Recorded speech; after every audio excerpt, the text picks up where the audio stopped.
அன்பு வணக்கம். மணிமாறன் மாணிக்கம் மலேசியன் நம்பிக்கை தேசிய தலைவர் இன்று 13ஆம் தேதி 3ஆம் மாதம் 2025 வியாழக்கிழமை. முதல்ல நான் அனைவர்கிட்டும் மன்னிப்பு கேட்கணும், மன்னிச்சிருங்க. ஏன்னு கேட்டால் நேற்று இரவு 9 மணிக்கு நான் லைஃபுக்கு வரேன்னேன். அதாவது இந்த குப்பை தொட்டி ரவுடி இல்லை திருட்டு ரவுடி திருட்டு ஜுப்ரமணி இல்லை ஜொம்பி மணின்னு காப்பாரில் ஒருத்தருக்கான அவனை பற்றி அவன் கூட உள்ள ஒரு அல்லக்கை எவனுக்கு பிறந்தானே தெரியாது, இல்லை எத்தனை பேத்துக்கு பிறந்தானே தெரியாது, சிவம்ன்ற ஒருத்தன் வாக்குமூலம் கொடுத்துருப்பான். இவனுங்களாம் கேங்ஸ்டர்னு சொல்லிக்கிட்டு இந்த டிக்டாக்ல அலைஞ்சிக்கிட்டு ஸோ இந்தமாதிரி குப்பை ரவுடிங்களை அடித்து விரட்டி ஒழிச்சு கட்டணும் இந்த சமுதாயத்தில்ன்றதான் என்னோட ஒரு குறிக்கோள். ஏன்னா இவனுங்களால தான் நிறைய இளைஞர்கள் வீணாகிறது. உண்மையான கேங்ஸ்டர் இருக்காங்களா, இவங்களால கூட யாரும் வீணாகலை. இவங்களால இப்போ இளைஞர்கள் நல்ல பாதிக்கு வந்துக்கிட்டு இருக்காங்க.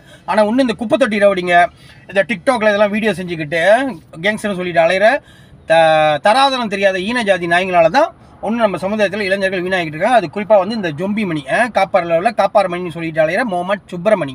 அவன் மதம் மாறிட்டான். ஓகே, எல்லாம் மதம் மாறினவங்க ஒரு மதத்தை நேசி மாறுவாங்க. ஆனால் இவன் ஏன் மாறினா, எதுக்கு மாறினா, எப்போ மாறினான்றது எத்தனை பேருக்கு தெரியும். அதையும் நம்ம வெளிச்சம் போட்டு காட்டுவோம் அப்படின்றதான். ஆனால் இந்த வாரம் சனிக்கிழமை, ஏன்னா நான் இவனுங்க மாரி வேலை வெட்டி இல்லாதவனோ இல்லை திருடி சம்பாரிச்சு ஐஜெக் பண்ணி சம்பாரிச்சு இவன் உடம்பையும் இவன் குடும்பத்தில் உள்ள எல்லாத்தோட உடம்பையும் வளர்த்து விட்றனா இருந்தால் பரவாயில்ல, அப்பப்போ நேரம் இருக்கும்.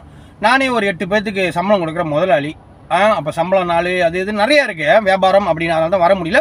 இந்த வாரம் சனிக்கிழமை 15ஆம் தேதி சனிக்கிழமை கண்டிப்பாக வார இறுதியில் வீக்கெண்ட்ஸ். ஸோ சனிக்கிழமை சாட்டர்டே நைட் என்ஜாய். அதனால் சனிக்கிழமை 9 மணிக்கு இந்த வாரம் 15ஆம் தேதி 3ஆம் மாதம் 2025 இரவு மணி 9 மணிக்கு கண்டிப்பாக நான் வருவேன். இவனை பற்றி பேசுவோம். அதனால் இந்த காணொலியை எல்லாத்துக்கும் பகிருங்கள். குறிப்பாக இன்னொன்று சொல்கிறேன், முக்கியமான இது, இந்த வாரம் லைஃப்பில் எங்கிட்டேருந்து நல்ல வார்த்தைகள் வர்றது கொஞ்சம் குறைவாக இருக்கும்.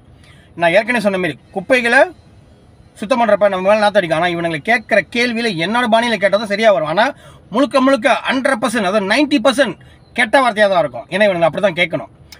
ஒட்டடை அடிக்கிறப்ப இல்லை கூட்டுறப்ப தொடப்பம் தேவைப்படுதா இல்லையா, அந்த மாதிரி இவனுங்களை கேட்குறப்ப சில கொச்ச வார்த்தைகள் தேவைப்படும். அதனால் இப்போயே சொல்லிடுறேன், இந்த வாரம் சனிக்கிழமை 9 மணிக்கு என்னோட லைஃப்பில் கண்டிப்பாக கொச்ச வார்த்தைகள் 90% இருக்கும், 10% நல்ல வார்த்தை இருக்கும். இது இப்போயே சொல்லிட்டேன். இது தெரிஞ்சு பார்க்க வரவங்க உங்கள் விருப்பத்துக்கு வாங்க.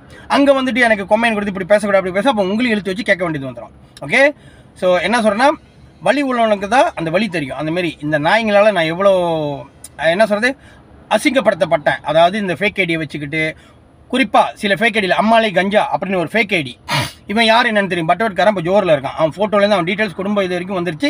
அப்புறம் செக் பண்ணி பார்த்தா தான் தெரியுது, நம்ம டுலால் பிரதர்ஸ் மாரி இந்த நாய் மேலேயே 4 திருட்டு கேஸு, ஃப்ராடு கேஸு, ஒரு சாபுல் கேஸு இதெல்லாம் இருக்குது. அதனால தான் இவனுக்கு மூஞ்சா காட்டாமல் இந்த ஃபேக் ஐடியில் பேசுகிறப்ப நல்லவன் நினச்சிக்கிட்டு சில பேர் கொமெண்ட் கொடுக்குறானுங்க.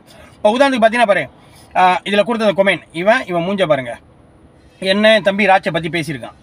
ஃபேக் ஐடியில் இவன் கொமெண்ட் கொடுத்துருக்கான். இப்படி தான் மோகன் பிக் பாஸும் இவ்வளோ நாள் கழிச்சு ஃபேக் ஐடியில் என்னை பற்றி போடுறப்ப சிரிச்சுக்கிட்டு வெடப்பா கொமெண்ட் கொடுத்துக்கிட்டு இருந்தான். ஏற்கனவே இந்த மோகன் பிக் பாஸ் நான் என்ன கேட்டேன்னா, எம்ஐசி அப்போ நான் எதிர்க்கிறப்ப எம்ஐசி எதிர்த்து ஒரு கட்சியை நான் திறக்க போகிறேன் நம்ம இந்தியர்களுக்குன்னு சொன்னப்போ அவன் என்ன சொன்னான்னா, உனக்கு என்னடா தெரியும் கட்சியை பற்றி, உனக்கு என்னடா அதை தெரியும் எது தெரியும் அப்படி சொல்லிட்டு, சரி கட்சியை திறக்க போறியா, அப்போ உன் கட்சியை திறந்து என்கிட்ட கொடுன்னுவான். யாரே மோகன் பிக் பாஸ்.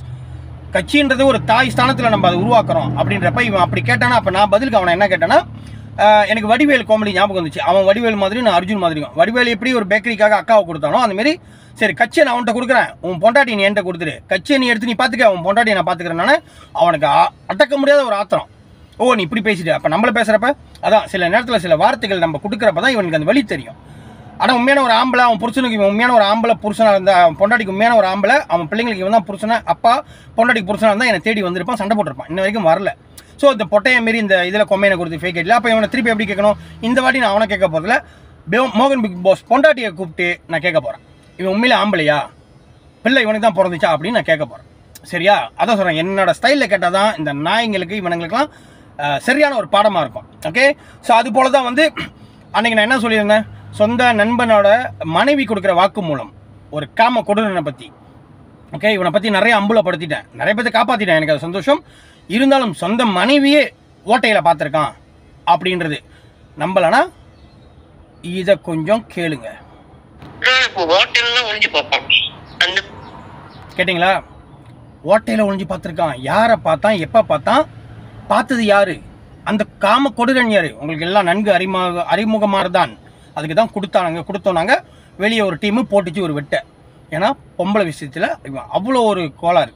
ஓகே, ஸோ அது மட்டும் இல்லாமல் நான் இந்த வாரம் கண்டிப்பாக தெறிக்க விடுவேன். தெறிக்க விடலாமா அப்படின்னு.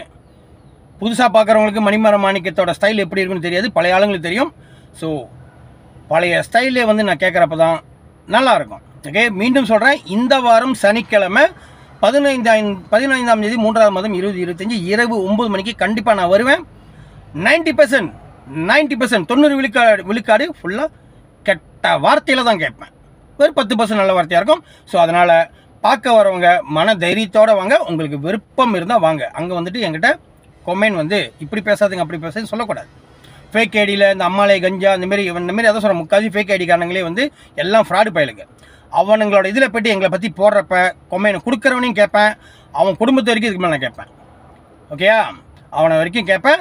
நான் ஏற்கனவே சொன்ன மாதிரி இந்த ஃபேக் ஐடி நான் இங்கே வந்து அஞ்சடிக்காரனுங்க, இவனுங்கெல்லாம் ஒழிச்சு கட்டினா தான் நிறைய குடும்பம் வந்து நல்லாயிருக்கும். ஏன்னா எல்லா குடும்பத்தோட ஃபோட்டோலாம் போட்டுக்கிட்டு அசிங்கப்படுத்துகிற ஈன ஜாதி கூட்டம் வணங்கலாம். ஓகே சரி, சொன்ன மாரி நம்ம குப்பத்தொட்டி மணி அவங்களுக்கு இன்னொரு பேர் இருக்குது. என்ன பேர் தெரியுமா? செய்வானை மணி. இதையும் கொஞ்சம் கேளுங்க. கேட்டீங்களா? திருட்டு மணி, காப்பார் மணி அவனா வச்சுக்கிட்டான். திருட்டு மணி, ஜொம்பி மணி. இப்போ புது பேர் இன்னொன்று என்னன்னா செய்வனை மணி. இவெல்லாம் ஒரு கேங்ஸ்டர்னு சொல்லிட்டு அலைகிறான். ஸோ நான் சொன்னது, இந்த குப்பத்தொட்டி கேங்ஸ்டருங்களாம் ஒழிச்சு கட்டினா நம் சமுதாயத்தில் இளைஞர்கள் மண்ணுக்கு வருவாங்க, நல்லா இருப்பாங்க. நான் சொன்னது கருத்து சரியாக இருந்துச்சுன்னா ஆதரவு தெரிவிங்க, இல்லைனா பொத்திக்கிட்டு இருங்க. ஓகே, இந்த வாரம் சனிக்கிழமை கண்டிப்பாக இரவு 9 மணிக்கு நம்ம சந்திக்கிறோம். மீண்டும் நன்றி, வணக்கம்.